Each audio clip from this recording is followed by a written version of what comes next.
Virginia mom and parents defending education member Asra Nomani reacts to Attorney General Merrick Garland's memo on threats against school officials. Editor's note: this column was first published in City Journal. In an official memo, Attorney General Merrick Garland has pledged to mobilize the FBI against parents protesting critical race theory in public schools, citing unspecified threats of violence against school officials.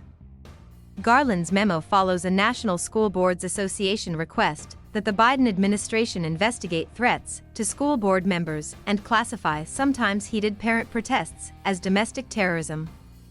The NSBA suggested that some of these parents should be prosecuted under the Patriot Act and federal hate crimes legislation.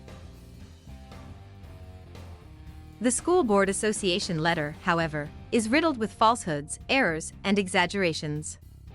It begins with the claim that critical race theory is not taught in public schools despite a vast body of evidence, including my own reporting, showing that CRT is widespread in public schools. Even the National Teachers Union has admitted as much and called for its implementation in all 50 states. The NSBA deliberately misrepresents debates at school board meetings as threats and sometimes vociferous and angry speech as violence. The letter refers to dozens of news stories alluding to disruptions, shouts, arguments and mobs but, contrary to its court claim, cites only a single example of actual violence against a school official, the case of aggravated battery in Illinois, which is obviously condemnable, but hardly the justification for a national domestic terrorism investigation. The association even fabricated entire storylines to support its political objectives. For example, the NSBA claims that a Tennessee school board official named John White resigned due to threats and acts of violence. The linked source, however, reports that White resigned for concerns about too much time away from his family with no mention of threats or violence.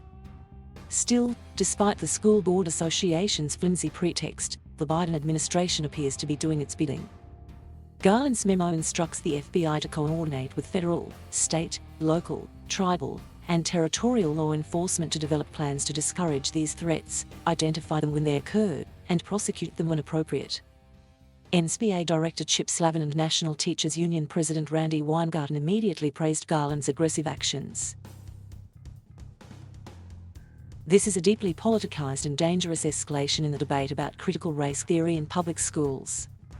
For months, critical race theory proponents, including teachers' unions, have struggled to respond to critics, and new survey data now show that strong majorities of all racial categories oppose CRT in public school. But as their standing in the polls has collapsed, the education establishment has turned to more heavy-handed tactics.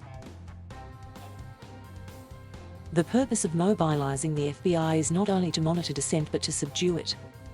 The suggestion that parents might be engaging in domestic terrorism is designed to suppress speech and assembly and to justify the further federalization of education policy.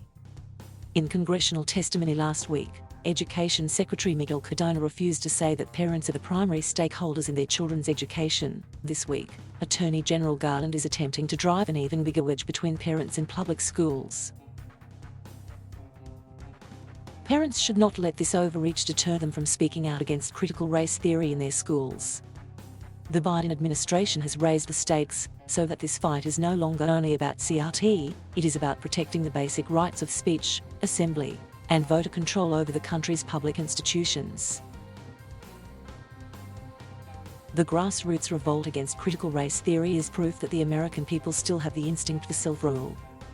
They must not let the Biden administration crush it. Christopher F. RUFO is a senior fellow at the Manhattan Institute and a contributing editor of City Journal.